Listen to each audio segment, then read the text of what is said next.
Olha, todo mundo conhece esse símbolo, né? Aquela cruz vermelha num fundo branco. É tipo um dos ícones mais famosos do planeta, um sinal de esperança bem no meio do caos. Mas o que tem por trás desse emblema?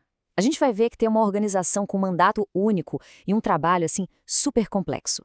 O que será que acontece de verdade lá, na linha de frente da humanidade? É isso que a gente vai descobrir agora. Pois é, até a guerra tem regras. Mas quem é que garante que elas sejam cumpridas? Essa é a pergunta de US$ 1 milhão, né?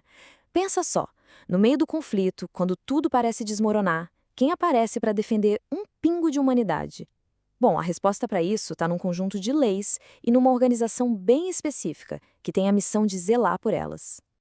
A gente está falando do direito internacional humanitário, ou, para simplificar, as leis da guerra.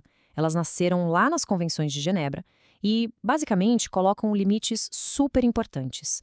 A ideia é dizer, olha, mesmo na guerra, não vale tudo. E bem no centro de tudo isso, para garantir que essas leis sejam respeitadas, tem uma organização com um mandato, com a permissão legal para ser a guardiã disso tudo. E essa guardiã é o Comitê Internacional da Cruz Vermelha, o CCV. E olha, ele foi fundado há mais de 160 anos, então não é uma ONG qualquer, sabe? É a organização que recebeu das nações do mundo a missão de proteger as vítimas da guerra e de garantir que o direito humanitário seja respeitado.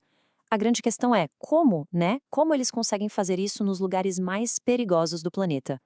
Então, para a gente entender como o CICV consegue operar, primeiro a gente precisa sacar quais são seus princípios fundamentais.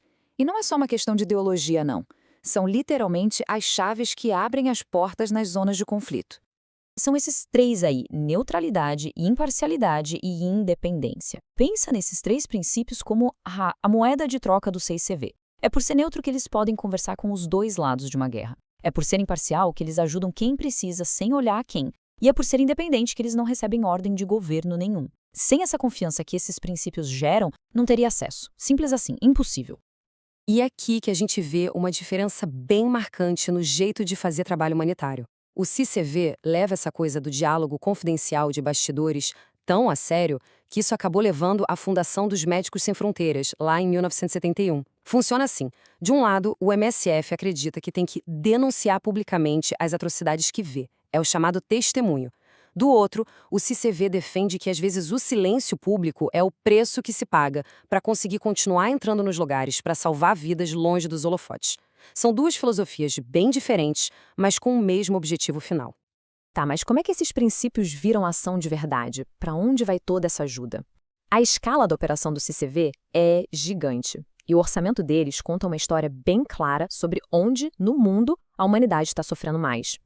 2,1 bilhões de francos suíços por ano. É muito dinheiro. E esse número, na verdade, reflete o tamanho da necessidade humanitária no mundo. É o que custa para manter operações em mais de 100 países, com milhares de funcionários que, muitas vezes, estão arriscando a própria vida para cumprir essa missão. E se a gente seguir o dinheiro, a gente vê exatamente para onde ele vai. Essa lista dos 10 maiores orçamentos é, basicamente, um mapa dos pontos mais críticos do planeta hoje. Ucrânia, Israel e territórios ocupados, Síria e Iêmen. Cada nome nessa lista não é só um número, é uma crise humanitária de proporções gigantescas. Ok, mas como é que a ajuda chega nesses lugares? Porque a logística humanitária é muito, mas muito mais do que só encher caminhão com caixa. É sobre superar desafios que parecem impossíveis, usando uma dose enorme de criatividade e de coragem também. Vamos pegar o Iêmen como primeiro exemplo. O problema lá não era só a guerra, era um bloqueio militar que simplesmente impedia a ajuda de chegar. O resultado? Milhões de pessoas à beira da fome e enfrentando surtos de cólera.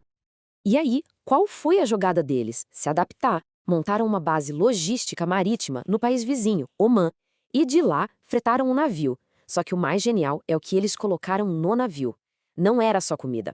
Eram 3 geradores gigantes. Geradores? Sim, para ligar as bombas de água na cidade de Aden e garantir que a população tivesse água potável.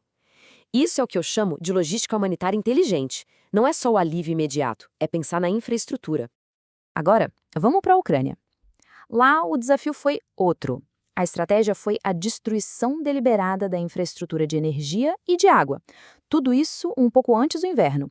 O inverno que lá é brutal. A resposta do CICV foi uma operação gigantesca para invernizar o país, ou seja, sair consertando sistemas de água, reconstruindo casas, fazendo o que fosse preciso para que as pessoas não morressem de frio. E, ao mesmo tempo, fazendo aquilo que só eles podem fazer. O CICV visitou mais de 24 mil prisioneiros de guerra, dos dois lados do conflito. Para muitas dessas pessoas, eles eram o único contato com o mundo exterior, a única ponte com suas famílias. E, por último, o Afeganistão. Aqui o obstáculo não era um bloqueio, não era o frio, era financeiro. O problema não era como levar os suprimentos, mas como pagar por eles. É que, por causa das sanções internacionais, o sistema bancário do país simplesmente travou. Pensa no caos. Hospitais sem poder pagar salários, sem conseguir comprar remédios. A solução do CCV foi incrível. Eles se tornaram uma espécie de estabilizador financeiro. Criaram um jeito de transferir dinheiro direto para os serviços de saúde, passando por fora do sistema bancário congelado.